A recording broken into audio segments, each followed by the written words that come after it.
തേനിലും മധുരമാം, തേനിലും മധുരമാം യേശു ക്രിസ്തു മാധുര്യമാം.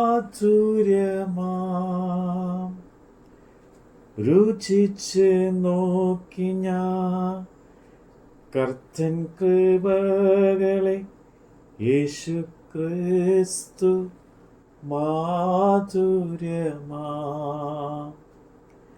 രുചിച്ച് നോക്കി ഞാൻ കർത്തൻ കൃപകളെ, യേശു ക്രിസ്തു മാധുര്യമാം. അപ്പോസ്തലനായ പൗലോസ് എബ്രായർക്ക് എഴുതിയ ലേഖനം അധ്യായം 10.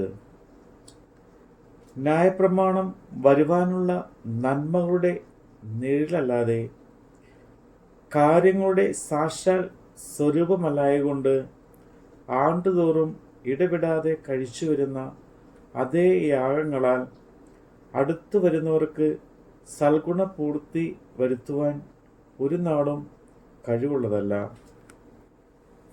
അല്ലെങ്കിൽ ആരാധനക്കാർക്ക് ഒരിക്കൽ ശുദ്ധി വന്നതിൻ്റെ ശേഷം പാപങ്ങളെക്കുറിച്ചുള്ള മനോബോധം പിന്നെ ഇല്ലായകൊണ്ട് യാഗം കഴിക്കുന്നത് നിന്ന് പോകുകയില്ലയോ?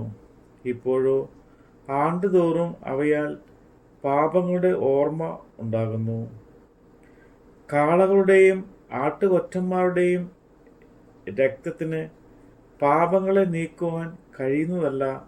ആകയാൽ ലോകത്തിൽ വരുമ്പോൾ ഹനനയാഗവും വഴിപാടും നീ ഇച്ഛിച്ചില്ല, എന്നാൽ ഒരു ശരീരവും നീ എനിക്ക് ഒരുക്കിയിരിക്കുന്നു.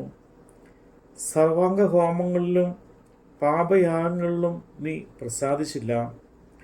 അപ്പോൾ ഞാൻ പറഞ്ഞു, ഇതാ ഞാൻ വരുന്നു, പുസ്തകച്ചുരുളിൽ എന്നെക്കുറിച്ച് എഴുതിയിരിക്കുന്നു. ദൈവമേ, നിന്റെ ഇഷ്ടം ചെയ്യുവാൻ ഞാൻ വരുന്നു എന്ന് അവൻ പറയുന്നു. ന്യായപ്രമാണ പ്രകാരം കഴിച്ചു വരുന്ന യാഗങ്ങളും വഴിപാടും സർവാംഗ ഹോമങ്ങളും പാപയാഗങ്ങളും നീ ഇച്ഛിച്ചില്ല, അവയിൽ പ്രസാദിച്ചതുമില്ല എന്നിങ്ങനെ പറഞ്ഞ ശേഷം, ഇതാ ഞാൻ നിന്റെ ഇഷ്ടം ചെയ്യുവാൻ വരുന്നു എന്ന് പറഞ്ഞുകൊണ്ട് അവൻ രണ്ടാമത്തേനെ സായ്പാൻ ഒന്നാമത്തേനെ നീക്കിക്കളയുന്നു. ആ ഇഷ്ടത്താൽ നാം യേശുക്രിസ്തു ഒരിക്കൽ കഴിച്ച ശരീരയാഗത്താൽ വിശുദ്ധീകരിക്കപ്പെട്ടിരിക്കുന്നു. ഏത് പുരോഹിതനും ദിവസേന ശുശ്രൂഷിച്ചും പാപങ്ങളെ പരിഹരിപ്പാൻ ഒരു നാളും കഴിയാത്ത അതേ യാഗങ്ങളെ കൂടെ കൂടെ കഴിച്ചുകൊണ്ടും നിൽക്കുന്നു. യേശുവോ പാപങ്ങൾക്ക് വേണ്ടി ഏകയാഗം കഴിച്ചിട്ട് എന്നേക്കും ദൈവത്തിൻ്റെ വലത്ത് ഭാഗത്ത് ഇരുന്നു കൊണ്ട് തൻ്റെ ശത്രുക്കൾ തൻ്റെ പാദപീഠം ആകുവോളം കാത്തിരിക്കുന്നു. ഏകയാഗത്താൽ അവൻ വിശുദ്ധീകരിക്കപ്പെടുന്നവർക്ക് സദാകാലത്തേക്കും സൽഗുണപൂർത്തി വരുത്തിയിരിക്കുന്നു. അത് പരിശുദ്ധാത്മാവും നമുക്ക് സാക്ഷീകരിക്കുന്നു. ഈ കാലം കഴിഞ്ഞ ശേഷം ഞാൻ അവരോട് ചെയ്യുവാനിരിക്കുന്ന നിയമം ഇങ്ങനെയാകുന്നു: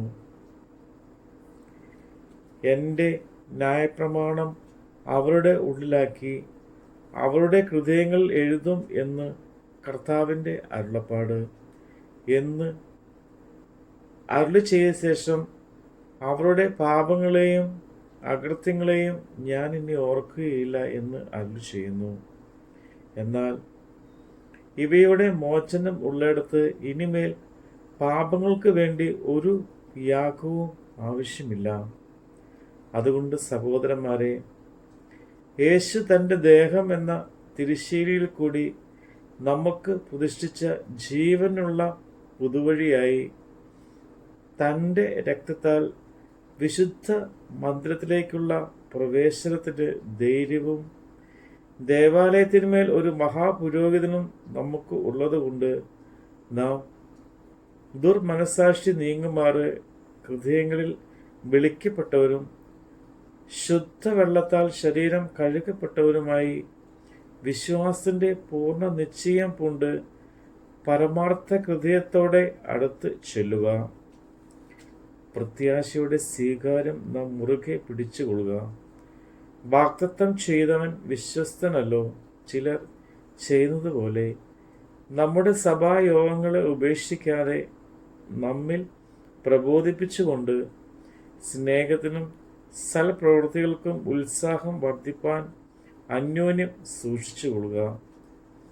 നാം സമീപിക്കുന്നു എന്ന് കാണുന്തോറും അത് അധികമധികമായി ചെയ്യേണ്ടതാകുന്നു. സത്യത്തിൻ്റെ പരിജ്ഞാനം ലഭിച്ച ശേഷം നാം മനഃപൂർവ്വം പാപം ചെയ്താൽ പാപങ്ങൾക്ക് വേണ്ടി ഇനി ഒരു യാഗവും ശേഷിക്കാതെ ന്യായവിധിക്കായി ഭയങ്കരമായൊരു പ്രതീക്ഷയും എതിരികളെ ദഹിപ്പിക്കാനുള്ള ക്രോധാഗ്നിയുമേ ഉള്ളൂ.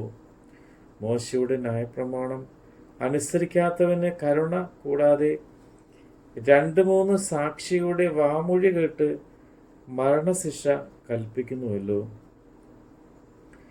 ദൈവപുത്രനെ ചവിട്ടിക്കളിയും തന്നെ വിശുദ്ധീകരിച്ച നിയമ രക്തത്തെ മലിനമെന്ന് നിരൂപിക്കുകയും കൃപയുടെ ആത്മാവിനെ നിന്ദിക്കുകയും ചെയ്താൽ എത്ര കഠിനമേറിയ ശിക്ഷയ്ക്ക് പാത്രമാകും എന്ന് വിചാരിപ്പീൻ.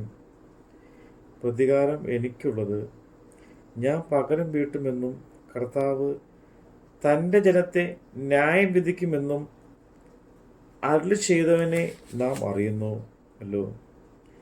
ജീവനുള്ള ദൈവത്തിൻ്റെ കയ്യിൽ വീഴുന്നത് ഭയങ്കരം. എന്നാൽ നിങ്ങൾ പ്രകാശനം ലഭിച്ച ശേഷം നിന്ദകളാലും പീഡനങ്ങളാലും കുത്തുകാഴ്ച അനുഭവിച്ചും ആ വക അനുഭവിക്കുന്നവർക്ക് കൂട്ടാളികളായി തീർന്നും ഇങ്ങനെ കഷ്ടങ്ങളാൽ വളരെ പോരാട്ടം കഴിച്ച പൂർവ്വകാലം ഓർത്തുകൊള്ളുവിൻ. തടവുകാരോട് നിങ്ങൾ സഹതാപം കാണിച്ചതല്ലാതെ സ്വർഗത്തിൽ നിലനിൽക്കുന്ന ഉത്തമ സമ്പത്ത് നിങ്ങൾക്ക് ഉണ്ട് എന്നറിഞ്ഞ് സമ്പത്തുകളുടെ അപഹാരവും സന്തോഷത്തോടെ സഹിച്ചുവല്ലോ.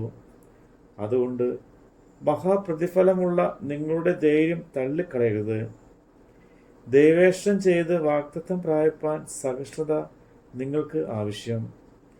ഇനി എത്രയും അല്പകാലം കഴിഞ്ഞിട്ട് വരുവാനുള്ളവൻ വരും, താമസിക്കുകയുമില്ല. എന്നാൽ എൻ്റെ നീതിമാൻ വിശ്വാസത്തോടെ ജീവിക്കും. പിന്മാറുന്നുവെങ്കിൽ എൻ്റെ ഉള്ളത്തിന് അവനിൽ പ്രസാദമില്ല. നാമോ നാശത്തിലേക്ക് പിന്മാറുന്നവരുടെ കൂട്ടത്തിലല്ല, വിശ്വസിച്ച് ജീവരക്ഷ പ്രാപിക്കുന്നവരുടെ കൂട്ടത്തിലത്രേ ആകുന്നു. നമ്മുടെ കർത്താവിൻ്റെ വചനമാണ് നമ്മൾ കേട്ടത്. നീ എൻ്റെ സർവ്വവും, നീ എനിക്കുള്ളവൻ, നീ എൻ്റെ സർവ്വവും എല്ലാറ്റിലും. നിൻ ജീവൻ എൻ പേർക്കായി തന്നതിനാൽ